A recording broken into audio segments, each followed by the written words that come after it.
Olá pessoal, tudo bem? Eu me chamo Diego Pontes e sou professor de Educação Física da Rede Municipal de Ensino do Ribeirão e atuo na Escola Joaquim Nabuco de Aripibu. Estaremos juntos nessa nova jornada no Educa Live. Tá? Esse processo de pandemia nos obrigou a reinventar a educação e é assim que nós vamos seguir a partir de agora. Estarei com vocês ministrando algumas aulas de Educação Física de 6º a 9º ano, ok? Fundamental 2.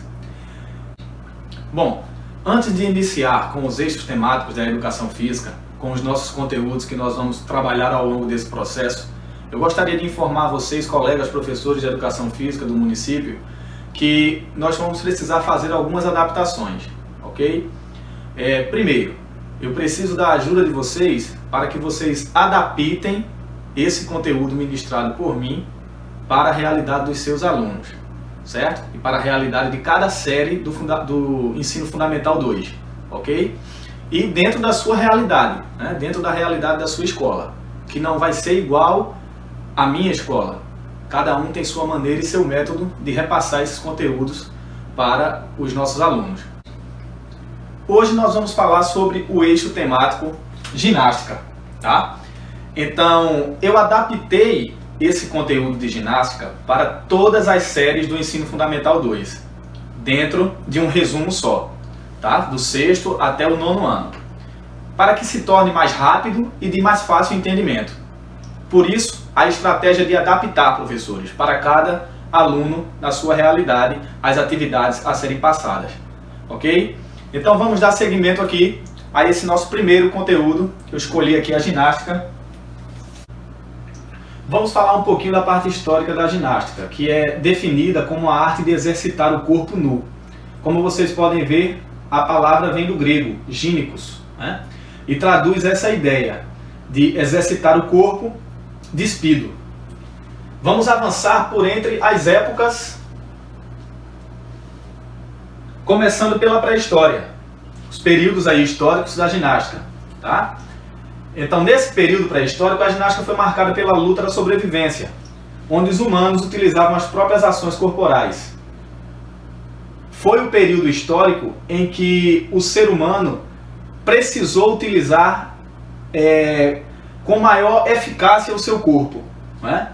Tudo dependia das ações de movimento. Por isso, a ginástica, a educação física, tem início na pré-história, com toda a luta pela sobrevivência, a conquista de territórios, a caça, a pesca.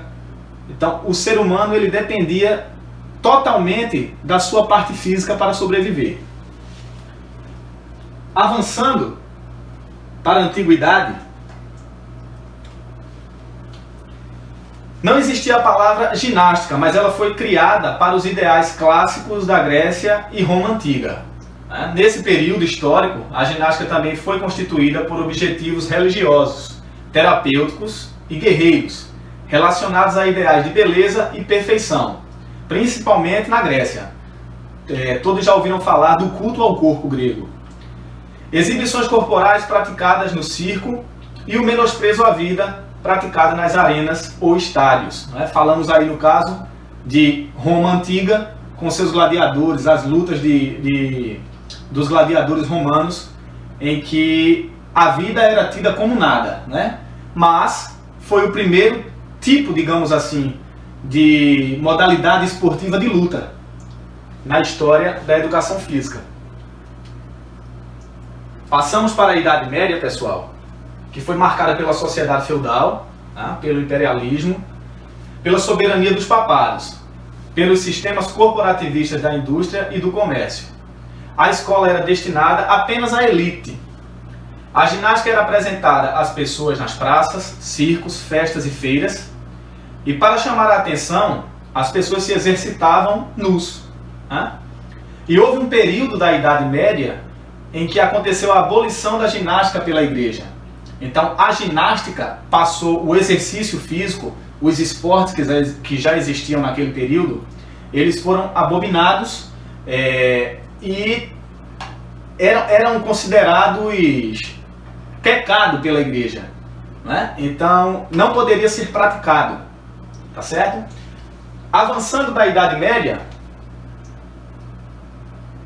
aqui algumas imagens relacionadas ao período da abolição dos exercícios, da ginástica.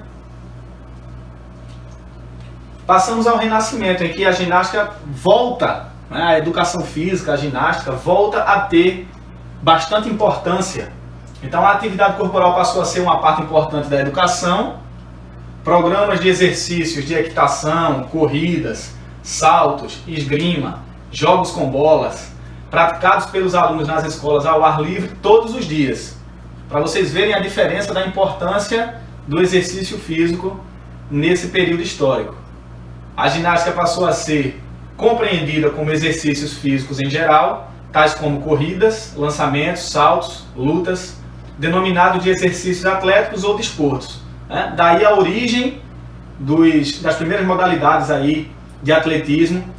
Como eu falava no início, o atletismo e as lutas são os primeiros desportos da humanidade. Avançamos para algumas imagens aqui do Renascimento. E finalmente a Idade Moderna, de uma sociedade capitalista. A ginástica foi ganhando força no meio escolar, existindo métodos para ser executada. Então, dentre alguns métodos existentes no período, método sueco, calistênico e francês, eram maneiras diferentes de se apresentar a educação física para os alunos. Ok? Neste período, ela passa a ser conhecida como educação física no meio escolar, porque antes essa disciplina da educação física ela era denominada ginástica. A ginástica ela existe até hoje, de outras formas, de outras maneiras. Ginástica competitiva e não competitiva, que é o que a gente vai ver daqui a pouco. E na escola, no âmbito escolar, ela passou a ser conhecida na Idade Moderna como a educação física que nós conhecemos hoje. Vamos à divisão da ginástica. Então, finalmente entramos na parte de competição e não competição. Então, a ginástica competitiva, ela é organizada, digamos assim, pela Federação Internacional de Ginástica.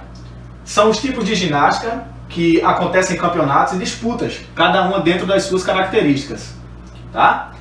E a ginástica não competitiva são as ginásticas organizadas com o propósito de oferecer saúde e lazer. Então vamos ver a diferença de cada uma e as características. Vamos às ginásticas competitivas agora, seus tipos. A ginástica rítmica, a ginástica acrobática, ginástica artística e ginástica de trampolim. Elas têm em comum competições e disputas, cada uma dentro das suas características e regras. A ginástica rítmica e a artística é a que nós estamos acostumados a acompanhar mundiais e Olimpíadas aí, ok? Seguindo para as ginásticas não competitivas. Então temos alguns tipos: contorcionismo, a ginástica laboral, a ginástica localizada, a ginástica de academia aeróbica e a hidroginástica. Com certeza vocês praticam ou seus pais já praticaram alguma dessas aí. Contorcionismo, muito conhecido nos circos. A ginástica laboral, que é utilizada nas empresas com alongamentos e exercícios de prevenção a lesões. A ginástica localizada, a ginástica de academia, com seus inúmeros formatos, como por exemplo o jump, o step, o aerobox, enfim. E a hidroginástica, praticada nas piscinas, ok? Com muito pouco impacto, ideal para os idosos. Bom pessoal, é isso.